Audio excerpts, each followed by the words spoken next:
जपने योग्य मंत्र और सवेरे शाम कीर्तन करने योग्य देवता आदि के मंगलमय नामों का वर्णन और गायत्री जप का फल।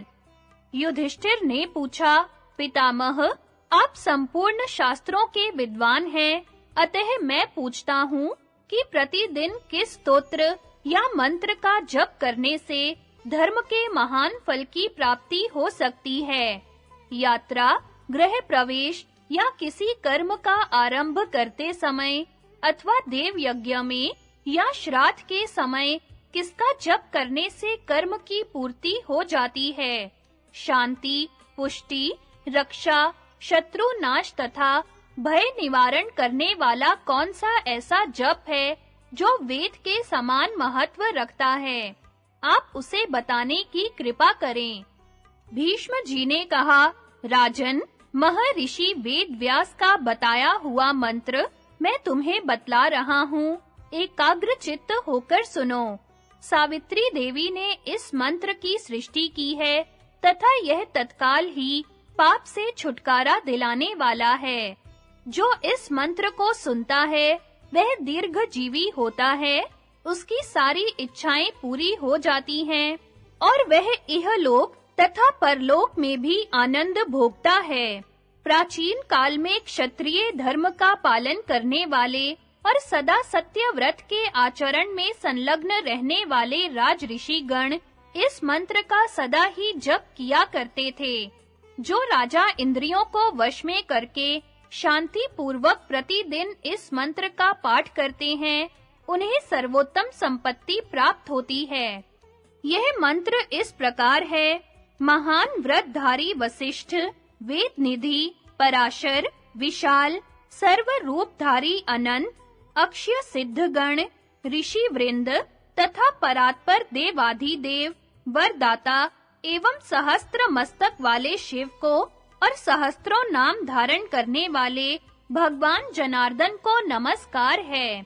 अजैपाद, अहिर्बुधन्य, पिनाकी, अपराजित, ऋत, पितृरूप, त्र्यंबक, महेश्वर, वृषाकपि, शंभु, हवन और ईश्वर, ये 11 रुद्र विख्यात हैं, जो तीनों लोकों के स्वामी हैं। वेद के शतरुद्रीय प्रकरण में रुद्र के सैकड़ों नाम बताए गए हैं। अंश, भग, मित्र, जलेश्वर, वरुण, धाता, अर्यमा, जयंत, भास्कर, त्वष्टा, पूषा, इंद्र तथा विष्णु, ये 12 आदित्य कहलाते हैं। ये सब के सब कश्यप के पुत्र हैं। धर, ध्रुव, सोम, सावित्र, अनल, अनिल, प्रत्यूष और प्रभास, ये 8 वसु कहे गए हैं। नसत्य और दस्त्र, ये दोनों अश्विनी कुमार के नाम से प्रसिद्ध हैं। इनकी उत्पत्ति भगवान सूर्य के वीर्य से ही हुई है। ये अश्व रूप धारिणी संध्या देवी की नाक से प्रकट हुए थे। अब मैं जगत के कर्म पर दृष्टि रखने वाले तथा यज्ञ, दान और सुकृत को जानने वाले देवताओं का परिचय देता हूँ। ये देवगण स्वयं अदृश्य रहकर समस्त प्राणियों के शुभाशुभ कर्मों को देखते रहते हैं। इनके नाम ये हैं: मृत्यु, काल, विश्वेदेव और मूर्तिमान पितृगण। इनके सिवा तपस्वी मुनि तथा तप एवं मोक्ष में संलग्न सिद्ध महर्षि भी संपूर्ण जगत पर दृष्टि रखते हैं। ये सब अपना नाम कीर्तन करने वाले मनुष्यों को शुभ फल देते हैं।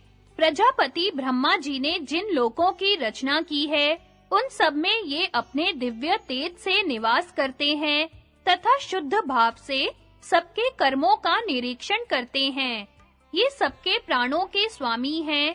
जो मनुष्य शुद्ध भाव से इनका कीर्तन करता है, उसे प्रचुर मात्रा में धर्म, अर्थ और काम की प्राप्ति होती है तथा वह लोकनाथ ब्रह्मा जी के रचे हुए मंगलमय पवित्र लोकों में जाता है।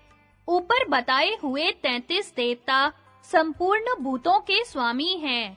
इसी प्रकार नंदीश्वर, महाकाय, ग्रामणी, वृषभध्वज, संपूर्ण लोकों के स्वामी गणेश, विनायक, सौम्य गण, रुद्र गण, योग गण, भूत गण, नक्षत्र, नदियां, आकाश, पक्षी राज गरुड़, पृथ्वी पर तप से सिद्ध हुए महात्मा, स्थावर, जंगम, हिमालय, समस्त पर्वत, चारों समुद्र, भगवान शंकर के तुल्य पराक्रम वाले उनके अनुचर गण, विष्णु, जिष्णु, स्कंद और अंबिका, इन सबके नामों का शुद्ध भाव से कीर्तन करने वाले मनुष्य के सब पाप नष्ट हो जाते हैं।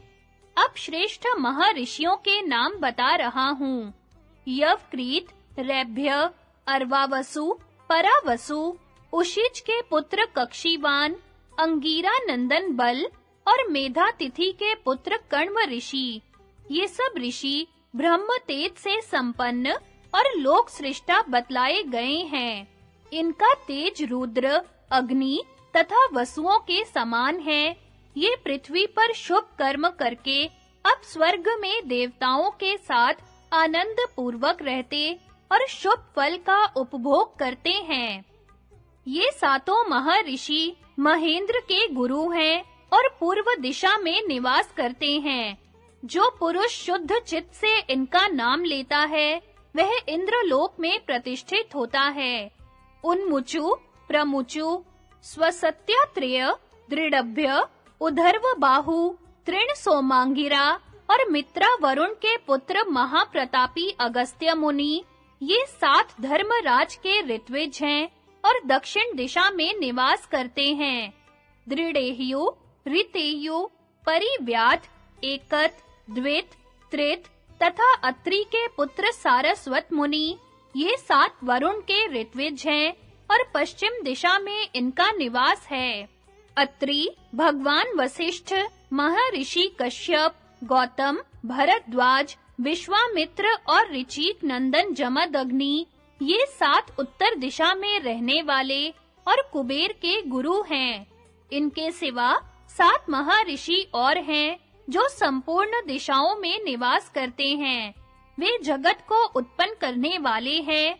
उपर्युक्त महर्षियों का यदि नाम लिया जाए तो वे मनुष्य की कीर्ति बढ़ाते हैं और उनका कल्याण करते हैं। धर्म, काम, काल, वसु, वासुकी, अनंत और कपिल, ये 7 पृथ्वी को धारण करने वाले हैं।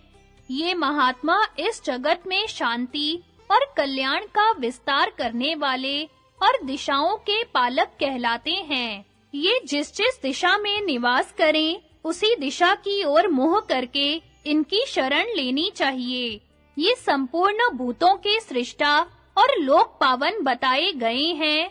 संवर्त, मेरु सावर्ण, मार्कंडेय, सांख्य, योग, नारद और महर्षि दुर्वासा, ये 7 ऋषि अत्यंत तपस्वी, जितेंद्रिय और त्रिभुवन में विख्यात हैं।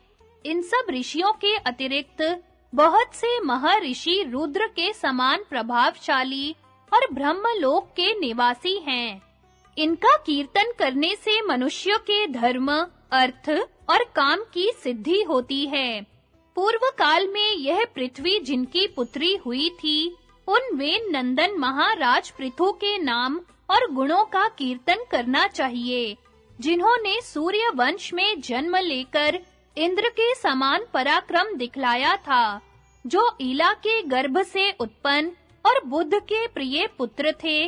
उन त्रिलोक विख्यात राजा पुरुरवा का भी नाम लेना चाहिए। इसी प्रकार त्रिभुवन में प्रसिद्ध वीर भरत का और जिन्होंने सत्ययुग में विश्वजित यज्ञ का अनुष्ठान किया था, उन तपस्वी राजा रंती देव का भी नाम कीर्तन करना चाहिए। परम कांतिमान राज ऋषि श्वेत और गंगा जल के द्वारा सगर पुत्रों का उद्धार करने वाले महाराज भगीरथ का नाम भी स्मरण करने योग्य है।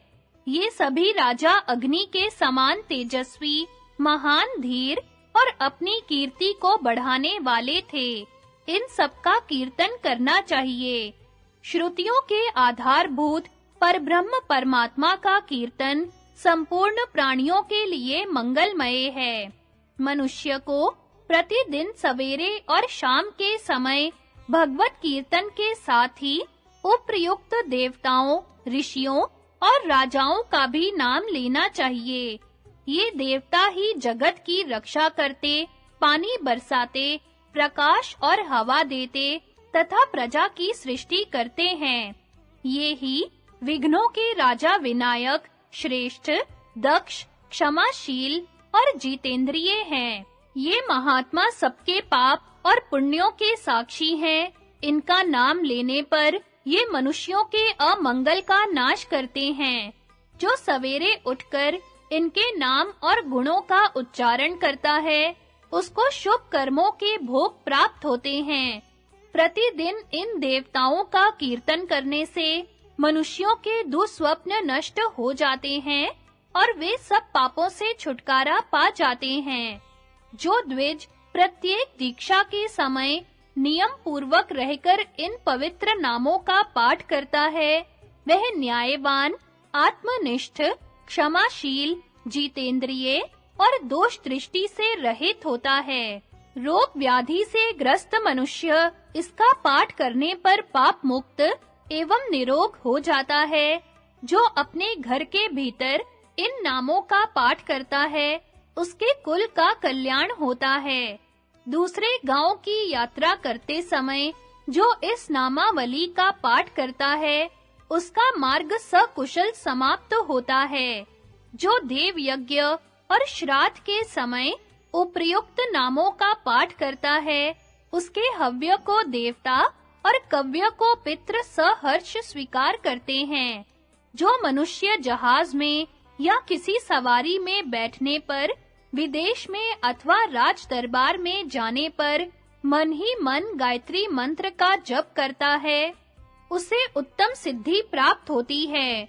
गायत्री का जप करने से राजा, पिशाच, राक्षस, आग, पानी, हवा और सांप आदि से भय नहीं होता।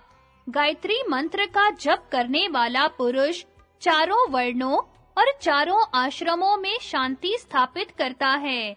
जिस घर में प्रतिदिन गायत्री का जप होता है, वहां आग नहीं लगती, बालकों की मृत्यु नहीं होती और सांप नहीं ठहरते।